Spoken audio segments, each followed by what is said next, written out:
नमस्कार प्यारे विद्यार्थियों, स्वागत है आपका दृष्टि टीचिंग एग्जाम्स में। आज हम लोग बात करेंगे बाल विकास एवं शिक्षा शास्त्र के ही एक अन्य महत्वपूर्ण बिंदु को लेकर। इसका नाम है बाल केंद्रित एवं प्रगतिशील शिक्षा।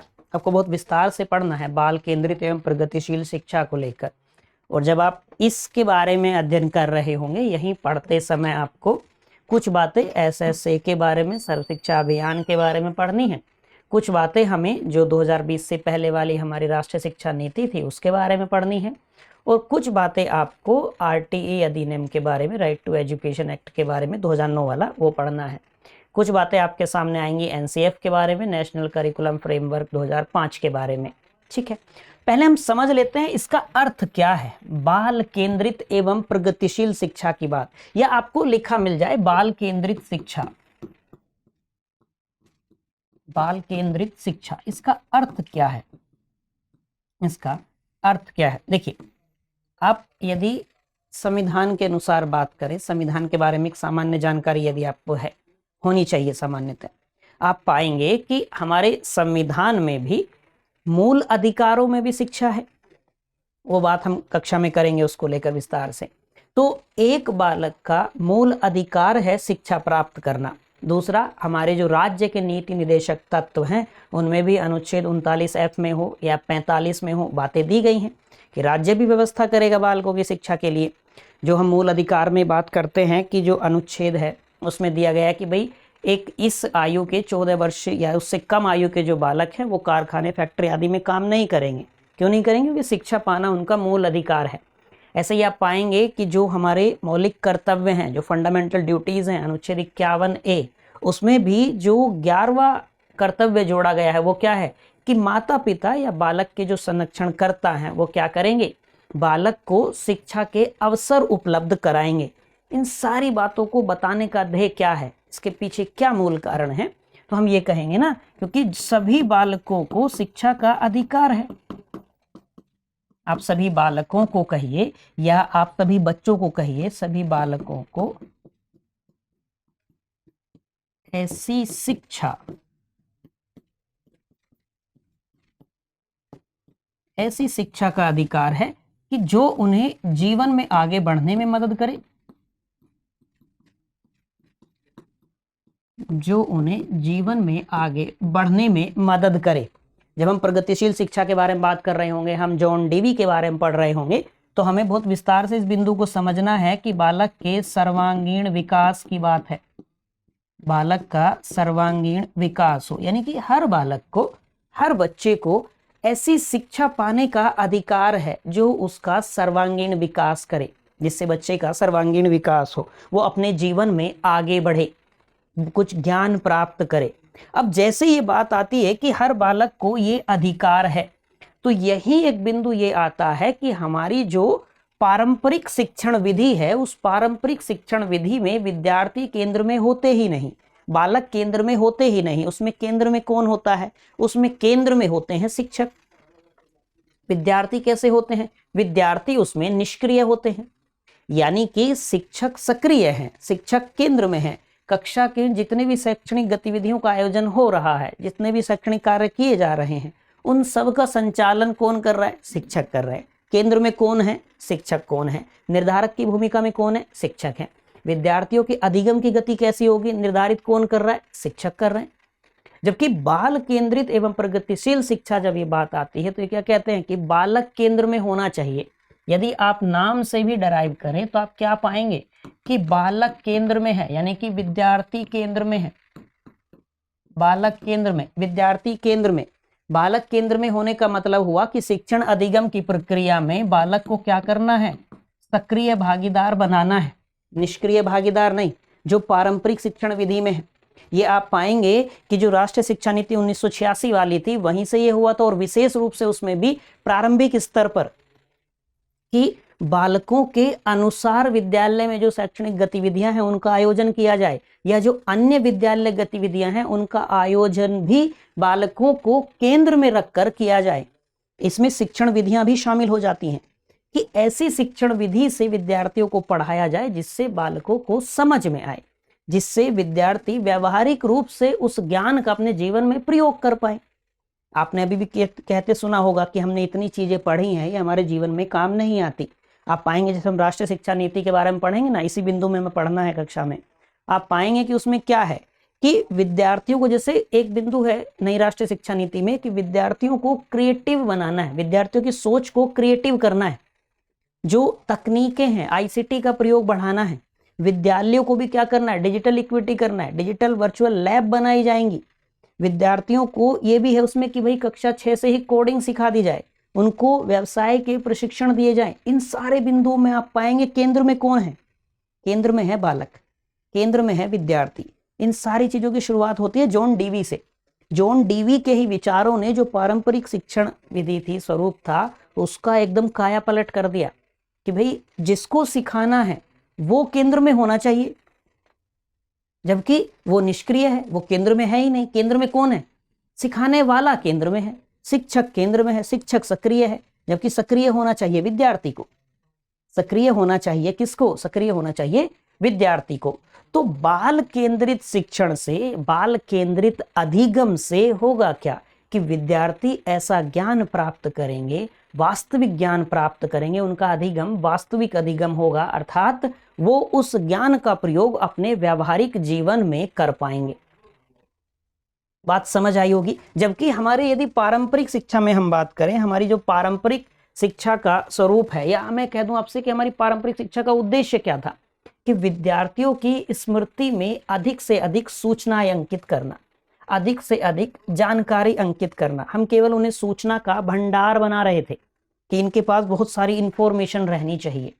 जबकि आधुनिक समय में बात क्या है, ध्यान रखना है एकदम, निरंतर ये बिंदु आपके सामने आएगा कक्षा में, सर्वांगीण विकास। और जब सर्वांगीण विकास की बात आती है तो उसमें केवल एक पक्ष शामिल नहीं है, उसमें सारे पक्ष शामिल हैं, उसमें विभिन्न पक्ष शामिल हैं। बच्चे का शारीरिक विकास भी, मानसिक विकास भी, सामाजिक विकास भी, नैतिक विकास भी, हर तरीके का विकास बच्चे का उसमें शामिल होता है, विविध पक्ष उसमें शामिल होते हैं। जैसे हमने सर्वांगीण विकास कहा, इसका अर्थ हुआ कि बच्चे का हर प्रकार का विकास। बात समझ आई होगी यहां तक की। अब इसके प्रयास यदि हम कहें तो एक तो एसएस से सर्व शिक्षा अभियान, ये आप ध्यान रखेंगे इस कार्यक्रम से। दूसरा एनसीएफ 2005 नेशनल करिकुलम फ्रेमवर्क, या आप इसको कह लीजिए कि जो राष्ट्रीय पाठ्यचर्या की रूपरेखा है वो। फिर आरटीई 2009, ये आपको बहुत विस्तार से पढ़ना है, शिक्षा का अधिकार अधिनियम। ये सुधारात्मक प्रयास थे जिनके माध्यम से जो स्कूली शिक्षा है, इन सुधारात्मक प्रयासों के माध्यम से ही स्कूली शिक्षा को क्या ध्यान दिया गया या क्या उस पर प्रयास किए गए कि वो कैसी हो, वो बाल केंद्रित हो। बाल केंद्रित कह लीजिए, विद्यार्थी केंद्रित कह लीजिए, या शिक्षार्थी केंद्रित कह लीजिए। और भारत ऐसा प्रयास दशकों से कर रहा है। भारत ये प्रयास कि स्कूली शिक्षा बाल केंद्रित हो, भारत के द्वारा ये प्रयास दशकों से किए जा रहे हैं। यानी कि बाल केंद्रित हो का मतलब ये हुआ कि बच्चे को वास्तविक ज्ञान दिया जाए, बच्चे को वास्तविक अधिगम कराया जाए, बच्चे का जो अधिगम है, उसकी जो लर्निंग है, वो उसके जीवन में काम आए, वो अपने ज्ञान का प्रयोग कर पाए। जो राइट टू एजुकेशन अधिनियम की बात हम कर रहे हैं, वो बच्चे के व्यक्तित्व के समग्र विकास के लिए बाल हितैषी और बाल केंद्रित अधिगम को महत्वपूर्ण मानता है। आरटीई 2009, यानी आरटी के अनुसार शिक्षक को विद्यार्थियों के संदर्भ में कुछ जानकारी होनी चाहिए। जैसे एक दो बिंदु से आप समझने का प्रयास कीजिए। आरटी के अनुसार शिक्षक को क्या जानकारी होनी चाहिए, तो कुछ बातें हैं। जैसे आरटी के अनुसार विद्यार्थियों का जो शारीरिक विकास और स्वास्थ्य है, उसकी जानकारी शिक्षक को होनी चाहिए।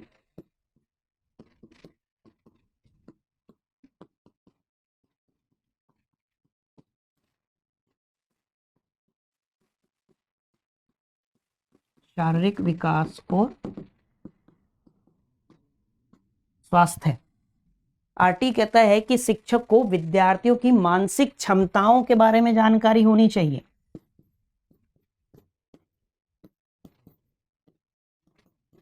मानसिक क्षमताएं, शिक्षक को विद्यार्थियों की संस्कृति के बारे में जानकारी होनी चाहिए, संस्कृति के बारे में। इन सारे बिंदुओं से यदि आप देखें तो इनसे होगा क्या कि शिक्षक विद्यार्थियों को शिक्षण अधिगम की प्रक्रिया में सक्रिय भागीदार बना पाएंगे, सक्रिय भागीदार बना पाएंगे। और यदि विद्यार्थी सक्रिय भागीदार होंगे, एक्टिव पार्टिसिपेंट होंगे, तो उनके द्वारा किया गया अधिगम प्रभावी अधिगम होगा, उनके द्वारा किया गया अधिगम वास्तविक अधिगम होगा।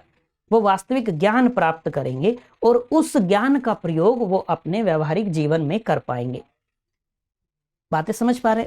जो ये मानसिक क्षमताओं वाला बिंदु है, ये आप पाएंगे जब आप पूरा पाठ्यक्रम देखेंगे, ये कई जगह जुड़ता है। ये बिंदु आपको शिक्षा मनोविज्ञान में भी पढ़ने को मिलेगा, शिक्षा मनोविज्ञान में भी ये बिंदु आपको पढ़ने को मिलेगा।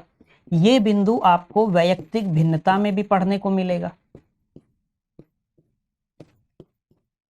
वैयक्तिक भिन्नता में पढ़ने को मिलेगा। ये बिंदु जब हम बालक के संदर्भ में उसके वंशानुक्रम को लेकर, वातावरण को लेकर पढ़ रहे होंगे, वहां भी ये पढ़ने को मिलेगा, क्योंकि प्रभावित होती है बालक की मानसिक क्षमताएं। जब हम अवस्थाओं के बारे में, उनकी विशेषताओं के बारे में, शिक्षा के स्वरूप के बारे में हम बात कर रहे होंगे, क्योंकि हर अवस्था में शिक्षा का स्वरूप अलग होता है, उसकी विशेषताएं अलग होती हैं, वहां भी ये बिंदु आपको पढ़ने को मिलेगा। ठीक है। जब हम वैयक्तिक भिन्नता को लेकर बात कर रहे होंगे कि कक्षा का हर विद्यार्थी दूसरे विद्यार्थी से भिन्न है, वहां भी ये बिंदु आपको पढ़ने को मिलेगा।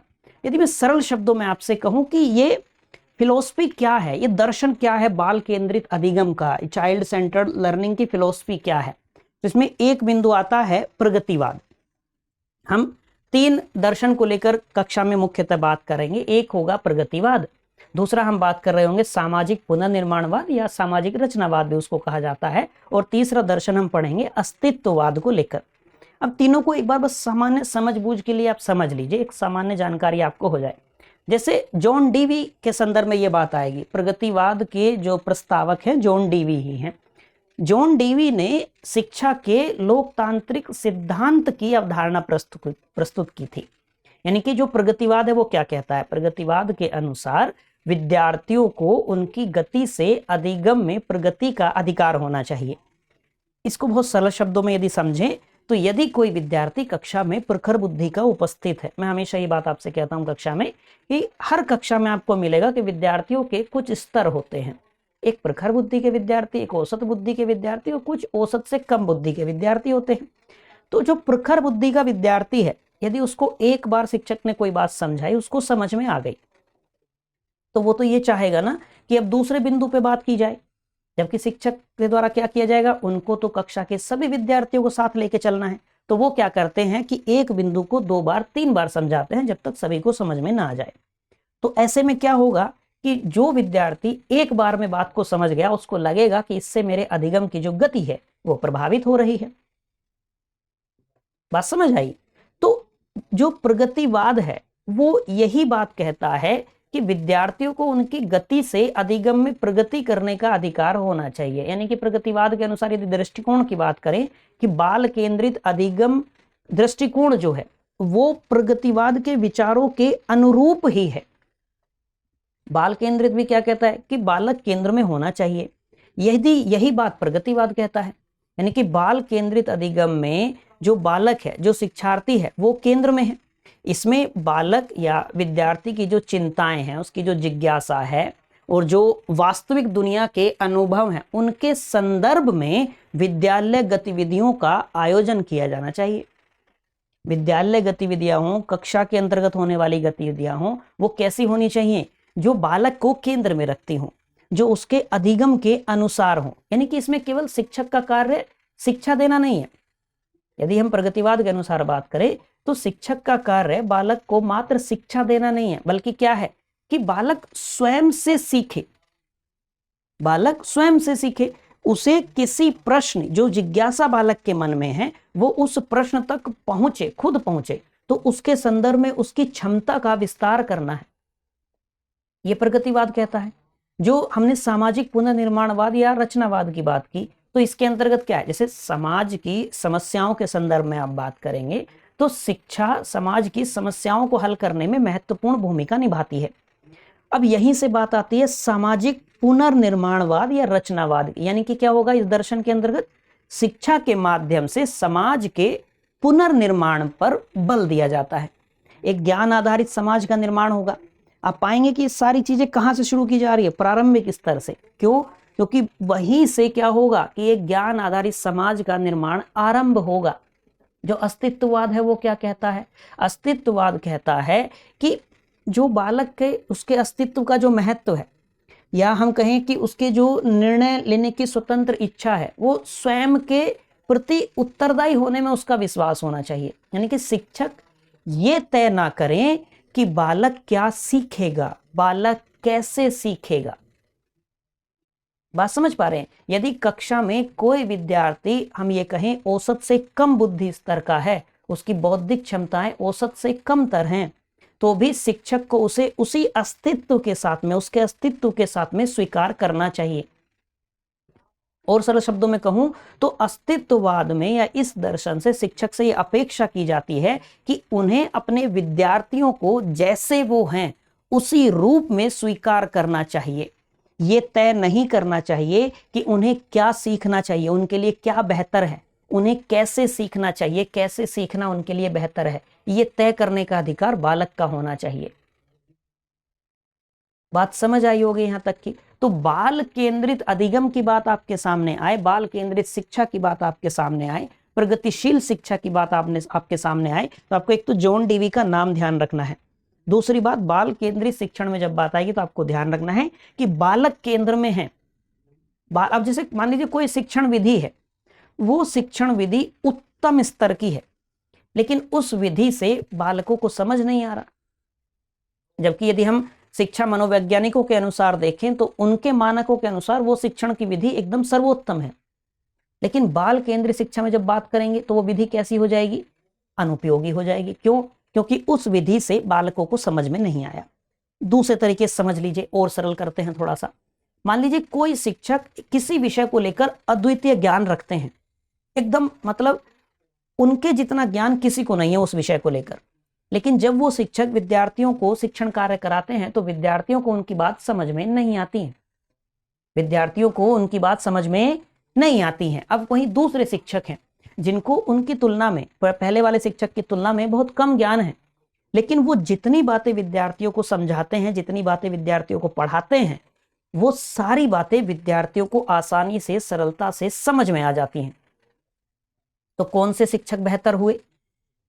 बाल केंद्रीय शिक्षा के अनुसार बात करेंगे तो वो शिक्षक बेहतर हुए जिनसे विद्यार्थी सीखते हैं, जिनकी सारी बातें विद्यार्थियों को समझ में आ जाती हैं। यानी कि केंद्र में कौन है? केंद्र में विद्यार्थी है। यदि विद्यार्थियों ने स्वीकार किया तो शिक्षक उत्तम है, यदि विद्यार्थियों ने अस्वीकार किया तो फिर शिक्षक कितना भी अद्वितीय प्रतिभा का धनी हो, उनका शिक्षण कार्य उत्तम नहीं है, उनका शिक्षण कार्य प्रभावी नहीं है। बात समझ पाए? तो शिक्षा का अधिकार हर बालक का शिक्षा का अधिकार है। हमने मूल अधिकार में बात की, हमने मौलिक कर्तव्य में बात की, हम संविधान के अनुसार राज्य के नीति निदेशक तत्वों में बात की। जो हमारे संविधान का मूल अधिकारों में आप देखें भाग 3 में अनुच्छेद 21A है, मूल अधिकार है। बात समझ आई होगी यहां तक की? तो ये बाल केंद्रित और प्रगतिशील शिक्षा के अर्थ को लेकर हमने बात की है। ये एक सामान्य पृष्ठभूमि बनाने का प्रयास किया है। मैं ये उम्मीद करता हूं कि आपको मेरी बातें समझ में आई होंगी, कुछ नया आपने अवश्य ही सीखा होगा।